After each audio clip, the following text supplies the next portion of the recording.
અમારી ચેનલને સબસ્ક્રાઈબ કરો અને બેલ આઇકન પ્રેસ કરો.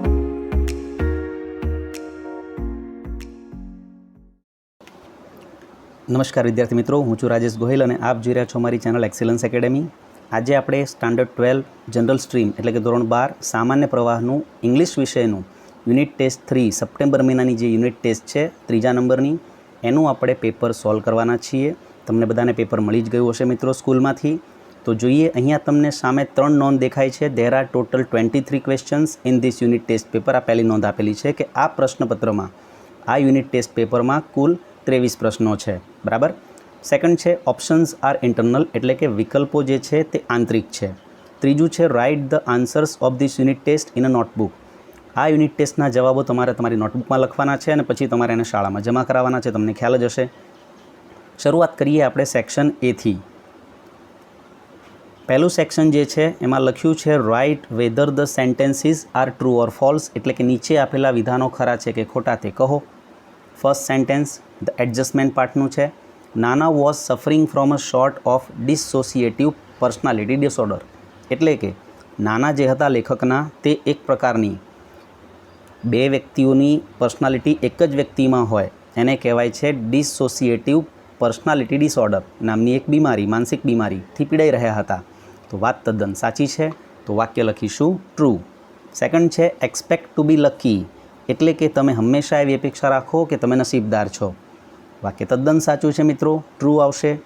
ત્રીજું છે નાના લીવડ વિથ નાની ફોર ઓવર અ સેન્ચુરી. નાની સાથે જીવ્યા હતા 1 સદી કરતાં પણ વધારે. તો ખોટું વાક્ય છે. 1 સદી નહીં પરંતુ અડધી સદી કરતાં વધારે જીવ્યા હતા એવું પાઠમાં આપેલું છે. બરાબર. ત્યારબાદ આગળ વધીએ. Find out and write the nearest meaning એટલે કે તમારે સિમિલર વર્ડ લખવાના છે. જે શબ્દ તમને આગળ આપ્યો છે એની સામે તમને ઓપ્શન આપ્યા છે 4. એમાંથી સાચો શબ્દ કે સાચો મિનિંગ એના જેવો કોનો થાય છે એ આપણે લખવાનું છે. તો ચોથા નંબરનો શબ્દ છે એન્ટિસિપેટ. એન્ટિસિપેટ કરવું એટલે કે ધારણા કરવી, આગાહી કરવી. તો એના માટેનો શબ્દ છે ફોરસી. ફોરસી એટલે આગાહી કરવી, આગળનું ભવિષ્ય જોવું. બરાબર, અંદાજો લગાવો. તો એને કહેવાય છે એન્ટિસિપેટ. 5 નંબરનો શબ્દ છે કાઉન્સેલ. કાઉન્સેલ એટલે સલાહ. તો સલાહ માટેનો શબ્દ છે એડવાઇસ. સલાહ આપવી, સલાહ લેવી. તો એને કહેવાય છે એડવાઇસ. ત્યારબાદ નંબર 6 છે રેપ્રિમેન્ડ. રેપ્રિમેન્ડ એટલે કે ઠપકો આપવો. તો એના માટેનો વર્ડ છે સ્કોલ્ડ. સ્કોલ્ડ એટલે કોઈને ઠપકો આપવો, કોઈને વઢવું. બરાબર. ત્યારબાદ ખૂબ જ ઇઝી ટોપિક છે, તમને બધાને ખૂબ જ સરળતાથી આવડી જશે મિત્રો. Select the most appropriate language functions from the bracket. કૌંસમાંથી તમારે યોગ્ય લેંગ્વેજ ફંક્શન પસંદ કરવાનું છે અને and write them against sentence અને તેને વાક્યની સામે લખવાનું છે. બ્રેકેટમાં તમને ફંક્શન આપેલા છે મિત્રો, અહીંયા તમે જોઈ શકો છો. તો 7મા નંબરનું વાક્ય છે Mrs Shah sings songs as if she were Neha Kakkar. Mrs Shah ગીતો ગાય છે એવી રીતે જાણે કે તે નેહા કક્કરના હોય. તો અહીંયા એઝ ઇફ શબ્દ છે અને એઝ ઇફ શબ્દ હોય એટલે તમને બધાને ખ્યાલ જ હશે કે સપોઝિશન જ આવે. બરાબર ને. તો અહીંયા જવાબ થશે આપણો સપોઝિશન એટલે કે ધારણા. 8મા નંબરનું વાક્ય છે what an interesting subject English is. અંગ્રેજી કેવો રસપ્રદ વિષય છે. અરે ખૂબ જ રસપ્રદ વિષય છે. બરાબર. તો અહીંયા ઉદ્ગાર ચિહ્ન છે. વોટથી વાક્ય શરૂ થયેલું છે, ઉદ્ગાર વાક્ય છે અને ઉદ્ગાર વાક્ય એટલે એક્સક્લામેશનનું વાક્ય. એક્સક્લામેટરી સાઇન છે છેલ્લે. બરાબર. તો આ પણ એકદમ ઇઝી વાક્ય છે જે બતાવે છે એક્સક્લામેશન. તો આન્સર આવશે એક્સપ્રેસ એક્સક્લામેશન. બરાબર. ત્યારબાદ 9 નંબરનું વાક્ય had Radha work fast she would have completed her project. જો રાધાએ ઝડપથી કામ કર્યું હોત તો તેણે તેનો પ્રોજેક્ટ પૂરો કરી લીધો હોત. બરાબર. શરત બતાવે છે કે આવું કર્યું હોત તો આમ થાત, આવું નથી કર્યું તો આમ નથી થયું. બરાબર. તો અહીંયા કન્ડિશન બતાવે છે, શરત બતાવે છે અને એમ પણ વાક્ય હેડથી શરૂ થયું હોય અથવા ઇફથી શરૂ થયું હોય અથવા તો પછી અનલેસથી શરૂ થયું હોય, વાક્યની વચ્ચે કોમા હોય અને બીજા વાક્યમાં would have V3, could have V3 અથવા તો માઇટ હેવ V3 હોય તો એ કન્ડિશનનું જ વાક્ય હોય છે. તમને ખ્યાલ જ હશે. બરાબર. તો expressing condition in the past. બરાબર. ત્યારબાદ આગળ વધીએ. નેક્સ્ટ ટોપિક છે select the most appropriate response. Response એટલે પ્રતિક્રિયા અથવા તો જવાબ આપવાનો છે. એક વ્યક્તિ સવાલ પૂછે છે, બીજા વ્યક્તિનો જવાબ આપવાનો છે અને કૌંસમાં આપણને ફંક્શન પણ આપેલું છે. એ ફંક્શનનો ઉપયોગ કરીને આપણે યોગ્ય જવાબ લખવાનો છે. તો 10 નંબરનું વાક્ય કેવું બોલે છે how do you wish to drive your bike. તમે તમારી બાઇક કેવી રીતે ચલાવવાનું પસંદ કરશો. તો તો યોગિત એનો આન્સર આપશે, પરંતુ શોવિંગ ચોઇસ એટલે કે ચોઇસ પસંદગી, પસંદગી માટેનું કયું ફંક્શન છે, પસંદગી માટેનું કયું વાક્ય છે અને કયો શબ્દ છે મિત્રો યાદ છે તમને? Would rather. ચોઇસ બતાવવાની હોય તો વુડ રાધર, અને જો અલ્ટરનેટિવ ચોઇસ બતાવવાની હોય તો પછી ઓર અથવા આઈધર ઓર અથવા નાઈધર નોર પસંદ કરવાનું છે. પરંતુ જો માત્ર ચોઇસ આપી હોય તો વુડ રાધર અને ધેનવાળું વાક્ય હશે. તો અહીંયા સી દેખાય છે તમને. I would rather drive my bike slowly than driving fast, એટલે કે હું ઝડપી વાહન ચલાવવાને બદલે ધીમેથી મારી બાઇક ચલાવવાનું પસંદ કરીશ. તો એની પસંદગી બતાવે છે, એની ચોઇસ બતાવે છે. ઓકે, નંબર 11 છે. ત્યારબાદ ટીચર સેઝ, ટીચર કહે છે વત્સલને, have you finished your project Vatsal? Vatsal, તે તારો પ્રોજેક્ટ પૂરો કર્યો છે? તો વત્સલ શું કહે છે એ વાક્યને આપણે શોવિંગ કોન્ટ્રાસ્ટ. કોન્ટ્રાસ્ટ એટલે શું થાય? તો કોન્ટ્રાસ્ટ એટલે વિરોધાભાસ. વિરોધાભાસ એટલે શું? તો જે વાક્યમાં બટ હોય, યટ હોય, સ્ટીલ હોય, બરાબર છે, ધો હોય, અલ્દો હોય, ઇવન ધો હોય, ઇવન ઇફ હોય, ડિસ્પાઇટ હોય, ઇન્સ્પાઇટ ઓફ હોય, આ બધા શબ્દો જે વાક્યમાં હોય એ કોન્ટ્રાસ્ટવાળું જ વાક્ય હોય. તો તમને સી વાક્યમાં દેખાય છે કે જેમાં તમને લખેલું છે બટ. બરાબર, but I tried my level best but I could not finish it, એટલે કે મેં મારો બનતો પ્રયત્ન કર્યો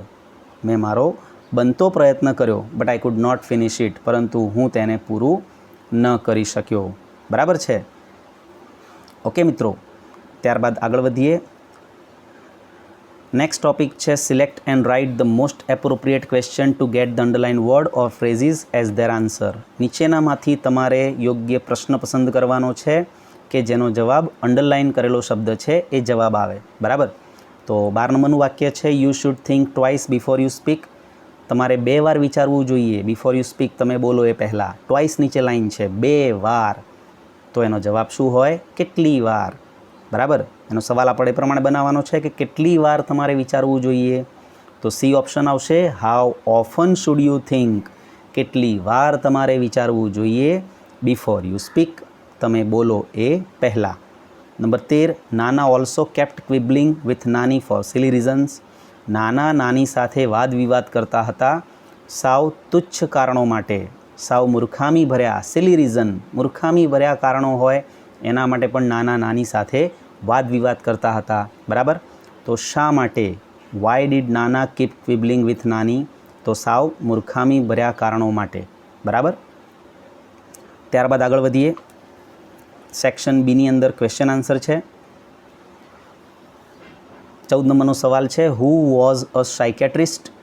કોણ હતા મનોચિકિત્સક? તો ડૉક્ટર કેડી કામલે હતા ને, જે લેખકના મિત્ર પણ હતા. તો doctor KD Kamle was a psychiatrist. Doctor KD Kamle એ સાયકેટ્રિસ્ટ હતા, મનોચિકિત્સક હતા, દાદાનો ઇલાજ કરવા માટે આવ્યા હતા. બરાબર. નંબર 15, ડીડ નાના આન્સર મોસ્ટલી? શું નાનાએ મોટાભાગના સવાલોના જવાબ આપ્યા? નો, ના આપ્યા. બોલ્યા જ નહીં ને નાના કંઈ. નો, નાના ડીડ નોટ આન્સર મોસ્ટલી. ના, નાનાએ મોટાભાગના સવાલોના જવાબ નથી આપ્યા. બટ હી કેપ્ટ ક્વાઇટ, પરંતુ તે ચૂપ રહ્યા છે. બરાબર. એના પછી આગળ વધીએ. Number 16, who was about 85 years old? કોણ હતું 85 વર્ષની ઉંમરનું લગભગ? તો લેખકના નાના હતા. બરાબર, ધ રાઇટર્સ નાના, લેખકના નાના, વોઝ એબાઉટ 85 યર્સ ઓલ્ડ, લેખકના નાના લગભગ 85 વર્ષની ઉંમરના હતા. ત્યારબાદ નંબર 17 છે, vote was the result of the પેટી ક્વારલ બિટવીન નાના એન્ડ નાની?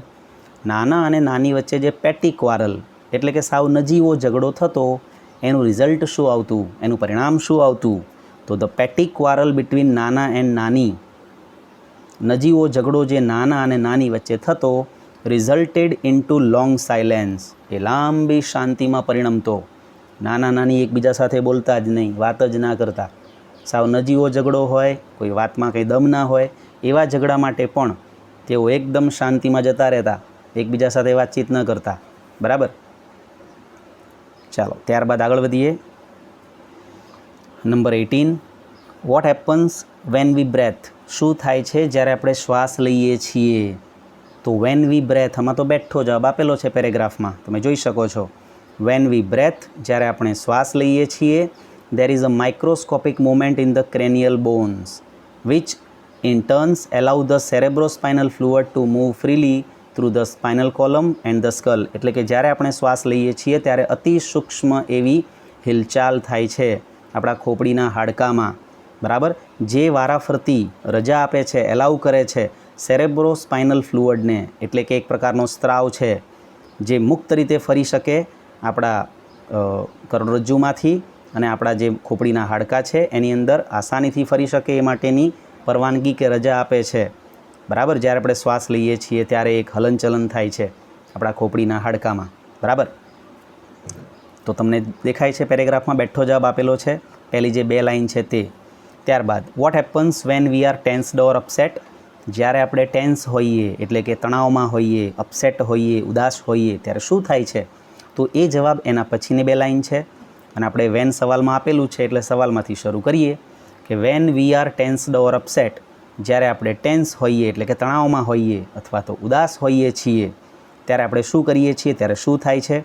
તો when we are tensed or upset and don't breathe deeply enough, અને જ્યારે આપણે શ્વાસ પૂરતા પ્રમાણમાં લેતા નથી, જેટલો આપણા શરીરને જરૂર હોય એટલો આપણે શ્વાસ લેતા નથી, ત્યારે the bones in the skull becomes slightly stuck. આપણા જે હાડકાઓ છે એ સહેજ સ્ટક થઈ જાય છે, ચોંટી જાય છે, ટુગેધર એટલે એક સાથે.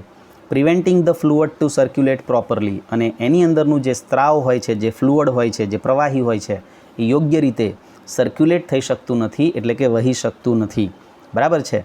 તો આ છે 19 નંબરનો જવાબ, જે 2 પેરેગ્રાફની અંદર બેઠા આપેલા છે બંને આન્સર તમને. ત્યારબાદ સેક્શન સીની અંદર આપણી પોએમ આપેલી છે, બહુ જ સરળ અને બહુ જ ઇઝી પોએમ છે. એના પરથી આપણો 20 નંબરનો સવાલ છે, what kind of river it is. તે કેવા પ્રકારની નદી છે? પોએમમાં જે બતાવી છે આપણને તે કેવા પ્રકારની નદી છે, કેવા પ્રકારની રિવર છે? તો આન્સર છે it is a dark river. તે ખૂબ જ અંધારી નદી છે, બરાબર. ફર્સ્ટ લાઇનમાં જ આપેલું છે, ઇન અ ડાર્ક કેવ ફ્લોઝ અ ડાર્ક રિવર, બરાબર. અહીંયા બીજો સવાલ છે 21 નંબરનો, હાઉ ઇઝ ધ મેન. જે પુરુષ બેઠો છે, જે માણસ બેઠો છે, કેવો છે? તો the man is old as the sun. એ જે પુરુષ છે એ સૂર્યના જેટલો વૃદ્ધ છે. The man is old as the sun, સૂર્યના સમાન, સૂર્યની જેવો વૃદ્ધ છે, એટલે કે સૂર્યની જેટલી ઉંમર છે કદાચ એટલો જ વૃદ્ધ એ પુરુષ પણ છે જે નદી કિનારે બેઠેલો છે. અહીંયા રૂપક આપવામાં આવેલું છે મિત્રો, બરાબર. એ માણસને ઈશ્વરનું રૂપક આપવામાં આવેલું છે, જે નદી છે તે આપણું જીવન છે, એ પ્રમાણની પોએમ છે આ. Number 22, what was the man doing. જે પુરુષ બેઠેલો છે એ શું કરી રહ્યો હતો? What was the man doing. તો તમને અહીંયા લાસ્ટ છેલ્લી જે 4 પંક્તિઓ છે, છેલ્લી જે લાઈન છે એમાં તમને દેખાશે કે the man was weaving a yarn of Rambo. મેઘ ધનુષ્યનું સૂતર વણી રહ્યો હતો એ પુરુષ. The man was weaving a yarn of Rambo and humming a song, અને એક ગીત ગાઈ રહ્યો હતો, એક ગીતનું ગુંજન કરી રહ્યો હતો. હમિંગ અ સોંગ એટલે ગીત ગાવું, ગુંજન કરવું. The man was weaving a yarn of rainbow, એ પુરુષ મેઘધનુષ્યનું સૂતર વણી રહ્યો હતો, એન્ડ હમિંગ અ સોંગ, અને ગીત ગાઈ રહ્યો હતો, બરાબર. ત્યારબાદ 23 નંબરનો પ્રશ્ન છે આપણો, write a short note focusing on question. તમને પેપરમાં જે ક્વેશ્ચન્સ આપેલા છે એના ઉપરથી તમારે ફોકસ કરીને, એના ઉપર ધ્યાન કેન્દ્રિત કરીને એક શોર્ટ નોટ લખવાની છે. શોર્ટ નોટનું નામ છે ધ એડજસ્ટમેન્ટ. નાના અને નાનીવાળો જે પાર્ટ છે ખૂબ જ મજાનો, ખૂબ સરસ મજાનો, એમાંથી આપણે શોર્ટ નોટ બનાવવાની છે. તો તમે જુઓ મિત્રો, અહીંયા મેં આખી શોર્ટ નોટ તમને કમ્પ્લીટલી સમજાવેલી છે અને સાથે એનું ગુજરાતી પણ આપ્યું છે, જેથી તમને સમજવામાં આસાની રહે, બરાબર. ધ ટાઇટલ ધ એડજસ્ટમેન્ટ, એટલે કે જે શીર્ષક છે એડજસ્ટમેન્ટ, અનુકૂળતા, એને તમારે સમજાવવાનું છે કે એ કેવી રીતે યથાર્થ છે આ પાઠ માટે. તો તમે જુઓ, અહીંયા તમને આખી શોર્ટ નોટ મેં ગુજરાતી સાથે સમજાવેલી છે મિત્રો. તમે તમારા ચોપડામાં પછી શાંતિથી લખી શકશો એને, ગુજરાતી સાથે છે એટલે તમને સમજવામાં પણ સરળતા રહેશે.